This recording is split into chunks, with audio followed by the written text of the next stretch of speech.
Jean William Fritz Piaget nació el 8 de agosto de 1896 en Suiza. Hijo de Arthur Piaget, profesor de literatura, y de Rebecca Jackson, desarrolló desde pequeño un gran interés por la biología. Se convirtió de pequeño en un experto de fósiles y moluscos y recorrió todos los lagos de Suiza en busca de los minúsculos bichitos. Fueron ellos los que despertaron la vocación científica, más allá que seguramente alguno de sus objetos de estudio debe haber terminado en una cazuela de mariscos. Ya a los 10 años publicaría su primer artículo científico sobre el gorrión alpino en una revista de ciencias naturales de su localidad.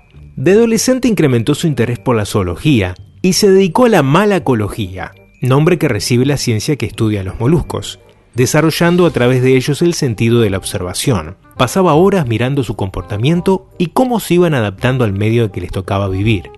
Estos hábitos intelectuales obtenidos en los estudios zoológicos más adelante los aplicaría a la investigación psicológica, pero no pongamos la carreta delante de los bueyes, o en este caso, los cangrejos delante de los caracoles. La crisis natural de todo adolescente se vio incrementada por la presión que ejerció su madre para que Piaget recibiera educación religiosa, que no era conciliable en lo más mínimo con el pensamiento racional que venía desarrollando en sus investigaciones biológicas. Sumado a esto, su adolescencia coincidió con el apogeo de la Primera Guerra Mundial, que generó una crisis afectiva muy importante en su entorno. Tras licenciarse en la carrera de Ciencias Naturales, escritos de Freud y Jung despiertan su interés por la psicología. En 1919 se instaló en Francia y aceptó un trabajo en el laboratorio del psicólogo Alfred Binet. Debía aplicar una serie de test inventado a distintos niños, y le llamó la atención el comportamiento y los errores en los que incurrían los pequeños.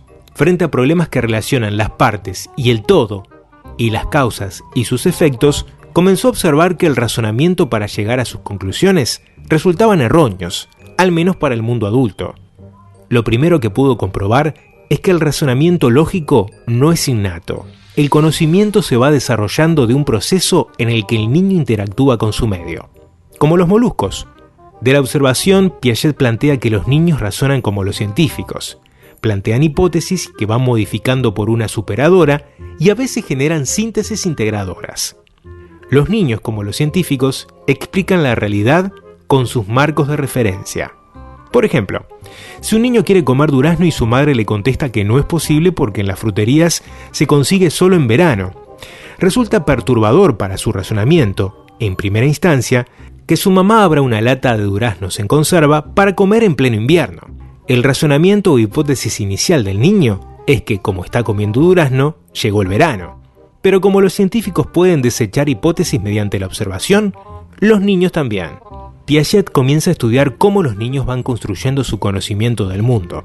Para eso buscaba explicar psicológicamente el mecanismo por el cual se relacionan los hechos y las operaciones lógicas.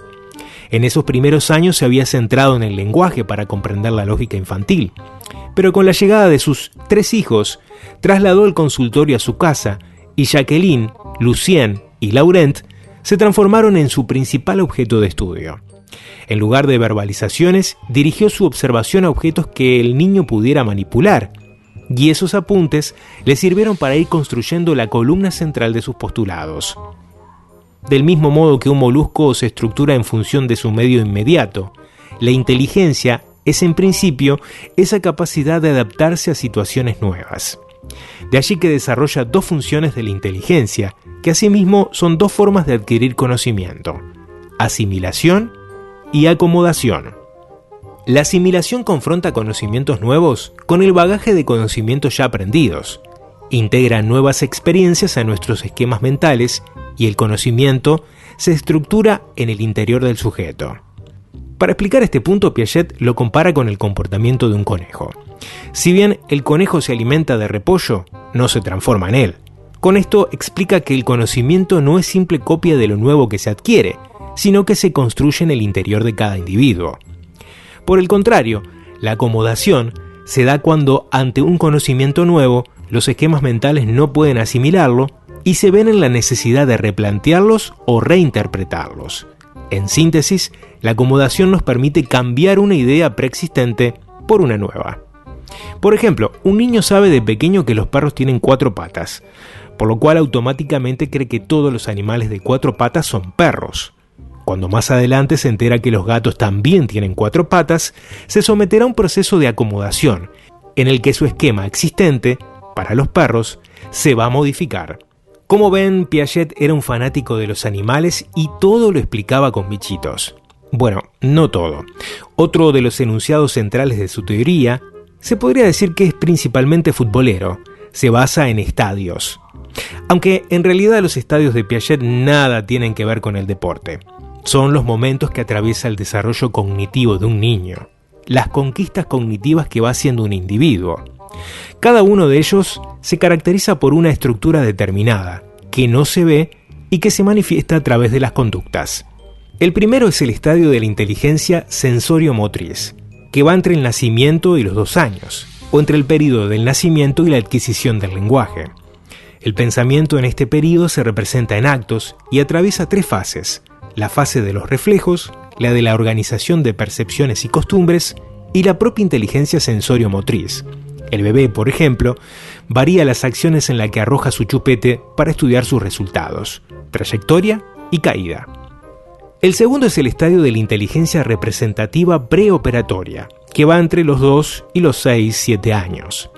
Es la posibilidad que presentan los niños de representar el pensamiento con un objeto de representación simbólica. Esto hace posible el lenguaje, el juego simbólico, la imitación de conductas. El tercer estadio es el de las operaciones concretas, entre los 6-7 años y los 10 y 11. El niño es capaz de operar con los sistemas simbólicos del lenguaje y de las matemáticas. El niño necesita de los objetos para poder razonar. Los procesos del razonamiento se vuelven lógicos y pueden aplicarse a problemas concretos reales. El cuarto estadio es el de las operaciones formales. El adolescente se puede abstraer de los problemas concretos observados y puede emplear razonamiento lógico, inductivo y deductivo. En síntesis, las estructuras cognitivas de la teoría de Piaget emergen de la biología por las acciones que realiza el individuo con el medio. Para Piaget, la inteligencia humana es esencialmente adaptativa.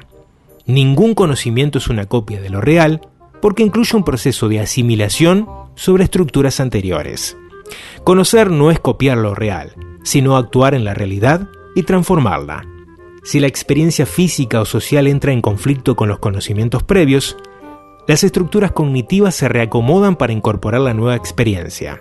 Es lo que él considera aprendizaje. Bueno, hasta aquí este breve recorrido por la vida de Piaget, y como dijo Jean en alguna oportunidad, lo que vemos cambia lo que sabemos, y lo que conocemos cambia lo que vemos.